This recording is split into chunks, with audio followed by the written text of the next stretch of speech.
Assalamualaikum hororis. Jumpa lagi di channel RMB Mistis.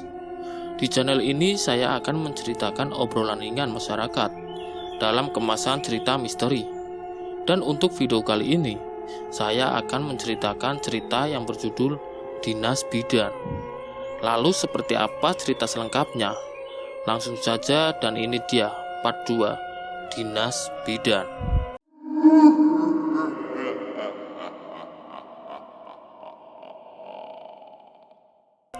Tolong! Aku lari ke jalan sambil berteriak. Kunyalakan senter handphone sebagai penerang jalan. Jalanan itu sangat sepi dan gelap. Daripada tetap tinggal di puskesmas itu, lebih baik aku lari saja ke perkampungan warga. Walaupun perkampungan itu jaraknya cukup jauh dari puskesmas, aku tetap memberanikan diri menembus gelap dan kabut. Langkahku terhenti saat mendengar suara deru motor. Semakin dekat, suara itu semakin jelas. Lalu cahaya lampu motor menyilaukan mataku. Sambil memicingkan mata, kuhalangi mataku dengan tangan kanan. Ternyata itu Pak Sukra. Kebetulan sekali dia datang. Aku lari menghampirinya. "Pak, tolong saya, Pak." "Loh, Mbak Maya kok ada di sini?" tanya Pak Sukra. "Di puskesmas ada setan, Pak." "Hah? Setan?" Pak Sukra terkejut mendengar kesaksianku. "Iya, Pak. Tolong antar saya pulang." "Ya sudah, naik, Mbak." Aku pun segera menaiki motornya Pak Sukra. Di perjalanan dia terus menasihatiku untuk tidak melamun. Katanya saat kita melamun, setan dan jin mudah mengelabui kita. "Aku nggak melamun, Pak. Aku lihat dengan jelas kalau ada pasien yang mau melahirkan," sanggahku. "Nah, saya yakin itu bukan manusia. Lagi pula warga kampung sini pada nggak mau pergi ke bidan, Mbak." "Saya tahu itu, Pak." "Ayo, Pak, bawa motornya ngebut saja. Saya takut," pintaku. Wajah wanita tadi masih melekat di benakku, apalagi saat dia memuntahkan darah hitam dan kental. Darah itu juga bau. Aku yakin nafsu makanku hilang untuk beberapa hari ke depan. Tadinya saya mau nganterin makanan buat Mbak Maya ke puskesmas. Kebetulan istri saya masak banyak. Pak Sukra memperlambat kembali laju motornya karena sudah memasuki perkampungan warga. "Terima kasih banyak, Pak. Untung saya ketemu sama Bapak," kataku. Akhirnya aku bisa bernapas lega. Tak lama kemudian, kami tiba di depan rumah Dinda. Kulihat Dinda sedang berdiri di depan pintu. Dia ternyata menungguku pulang. Aku tidak sempat memberitahunya kalau akan menginap di puskesmas. "Mampir dulu saja, Pak," kataku pada Pak Sukra. "Oh, terima kasih, Mbak. Istri saya udah nungguin di rumah. Ini makanannya, Mbak, ambil aja." Pak Sukra menyodorkan rantan yang dibungkus plastik hitam. "Sekali lagi terima kasih banyak ya, Pak. Jadi ngerepotin terus." Ku ambil rantang itu. "Iya, nggak apa-apa, Mbak. Dimakan ya, Mbak. Itu masakan istri saya pasti enak," ujar Pak Sukra sambil nyengir. "Iya, Pak, pasti." Dia pun pergi. Aku dan Dinda kemudian masuk ke dalam rumah. "Maaf, Mbak, nggak bilang ke kamu kalau mau nginep." "Iya, Mbak, nggak apa-apa. Sebenarnya aku nyariin Mbak Maya karena dari tadi siang mbokku minta dikeloni sama Mbak." Langkahku terhenti karena mendengar penjelasan Dinda. "Minta keloni?" tanyaku sambil mengerutkan dahi. "Iya, tolong ya, Mbak. Dari siang Mbok nggak mau makan. Nyariin Mbak Maya terus, minta dikeloni." Dinda memegang lengan kananku. "Mbok kamu udah bisa bicara?" tanyaku pada Dinda. "Iya, Mbak, aku juga kaget. Soalnya udah lama banget Mbok nggak bisa bicara. Dan sekarang malah manggil-manggil nama Mbak Maya terus," jelas Dinda. "Ini ada apa lagi?" baru saja aku melihat hantu di puskesmas. Dan sekarang disuruh ngelonin Mbok Iba yang menyeramkan itu. Aneh ya? Gimana ya, Din? Aku menggaruk kepala yang tidak gatal. Kamu tahu sendiri kan kalau aku takut sama mbokmu itu. Ayolah mbak, kali ini saja. Biar mbok saya mau makan. Mbak, kasihan dia, kata Dinda. Kulihat matanya sudah berkaca-kaca. Aku tidak tega kalau harus melihatnya menangis. Baiklah, tapi jangan lama-lama. Akhirnya aku mengiyakannya. Dinda membawaku ke kamar Mbok Iba.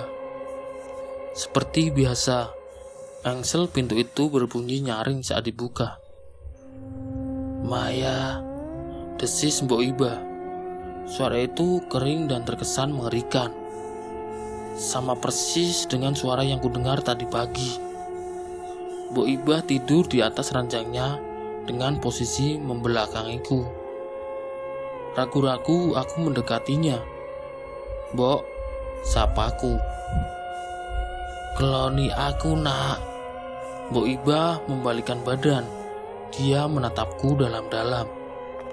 Iya mbok, tapi habis ini mbok harus makan ya. Aku duduk di tepi tempat tidurnya. Aku berbaring di samping Mbok Iba. Bantal yang kutiduri bau minyak jelantah. Setauku orang-orang tua dulu memang gemar memakai minyak jelantah untuk rambutnya. Mbok Iba lalu membelakangiku. Perlahan kupeluk tubuhnya yang kurus dan ringkih. Tubuh itu tinggal tulang dan kulit. Aku dapat merasakan benjolan-benjolan tulang di tubuhnya. Dinda malah keluar lalu menutup pintu kamar. Dinda mau kemana? Tanyaku sambil bangkit dari tempat tidur. Jujur saja, aku takut kalau harus berduaan di kamar dengan Mbok Iba. Dinda, aku terus memanggilnya. Dan saat menoleh kembali ke Mbok Iba, posisi tidurnya berubah.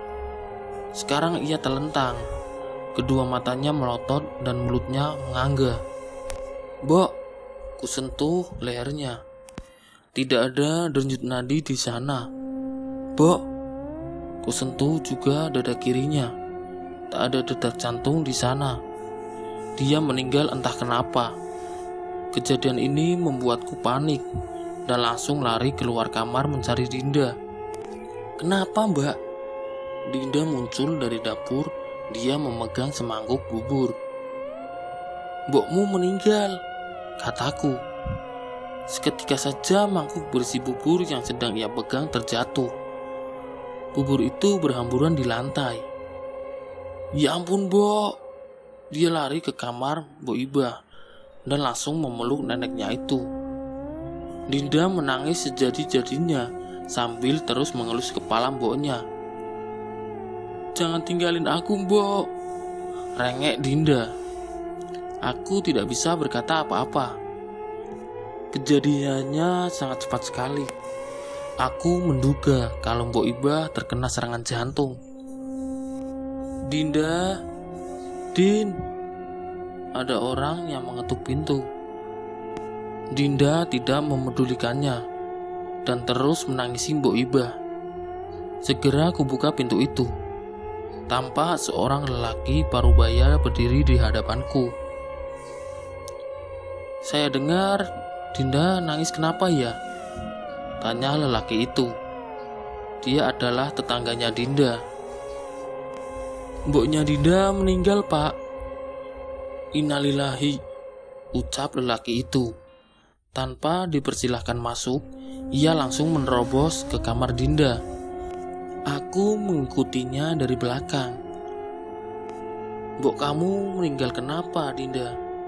Tanya lelaki itu. Gak tahu, Pak Rahmat. Tadi Dinda lagi bikin bubur dan tiba-tiba saja Mbok meninggal. Mungkin Mbok Iba kena serangan jantung, Pak. Pak Rahmat menoleh ke arahku. Hari ini Mbokku udah bisa bicara, Pak. Aku kira Mbok bakalan sembuh. Dinda menyeka air matanya dengan tangan kanannya. Yang sabar ya Dinda. Kita ini milik Allah dan akan kembali ke Allah. Sekarang kita urus jenazah mbokmu ya. Pak Rahmat mengelus rambut Dinda. Malam itu juga Mbok Iba dimandikan lalu dikafani. Hanya sedikit warga yang datang melayat. Mungkin besok pagi akan lebih ramai. Jenazah Mbok Iba dibaringkan di ruang tengah. Hanya aku dan Pak Rahmat yang mengaji di samping jenazah Mbok Iba. Sementara Dinda hanya menangis terseduh-seduh di sampingku. "Kamu bisa ngaji?" tanyaku kepada Dinda. Dia menggelengkan kepala. "Ya sudah, kalau begitu doakan saja mbokmu biar masuk surga ya," kataku sambil merangkul pundak Dinda. Tengah malam Pak Rahmat pamit pulang.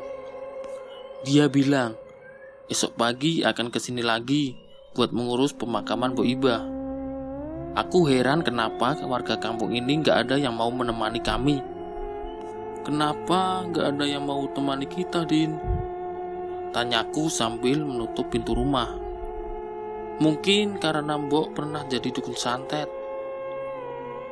"Dukun santet?" Aku mengerutkan dahi. Dinda tidak pernah cerita soal ini. "Iya, dulu mbokku terkenal sebagai dukun santet. Banyak orang dari kota yang datang ke kampung ini cuma buat minta bantuan ke mbokku." Dinda menoleh ke arahku. Dia lalu bangkit dari duduknya dan mengajakku ke kamar Mbok Iba. Dia membuka laci tua, lalu mengeluarkan benda yang dibungkus dengan kain putih. Perlahan Dinda membuka kain itu. Kulihat ada boneka jerami, jarum, pisau kecil, dan sebuah batu akik yang berkilau. "Ini benda milik Mbok dulu, pas Mbok masih sehat. Aku sering melihatnya sedang melakukan ritual nyantet," jelas Dinda. "Ya sudah, letakkan kembali barang mbokmu. Dia sudah meninggal. Lebih baik kita jangan membicarakan keburukannya ya." Aku menyentuh pundak Dinda. "Bagiku profesi Mbok Iba bukan aib. Aku mau jadi dukun santet kayak dia," ucap Dinda dengan tatap wajahnya yang kosong. "Hus, jangan bilang kayak gitu. Membunuh orang itu bukan pekerjaan yang mulia." Aku yakin psikis Dinda terganggu. Makanya dia ngomong seperti itu. Kalau yang kita bunuh orang jahat, kurasa membunuh jadi pekerjaan yang mulia. Dinda menyanggah. "Keburukan jangan dibalas dengan keburukan juga, Dinda. Orang jahat serahkan ke polisi, biar hukum negara yang membalasnya," kataku sambil tersenyum. Aku terus menasehatinya. Dinda meletakkan kembali barang milik mboknya ke dalam laci. Kami lalu kembali ke ruang tengah dan tidur di samping jenazah Mbok Iba. Tengah malam, aku terbangun dari tidur karena kedinginan. Namun, aku dibuat terkejut lantaran Dinda dan jenazah Mbok Iba hilang. Kemana mereka? Kudapati pintu rumah terbuka lebar. Padahal sebelum tidur, aku sudah menguncinya. Di luar hujan turun, sangat lebat. Sesekali petir menyambar dan cahaya kilatnya menyilaukan mataku. "Dinda!" panggilku. "Mbak Maya! Sini main, Mbak!" Itu suara Dinda. Pelan-pelan aku mendekat ke pintu. Di halaman rumah, ada Dinda yang sedang hujan-hujanan dengan jenazah mboknya yang masih dibungkus kain kafan.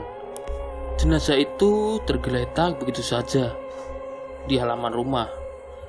Sedangkan Dinda loncat-loncat di samping mboknya. Sesekali dia menciumi pipi mboknya itu.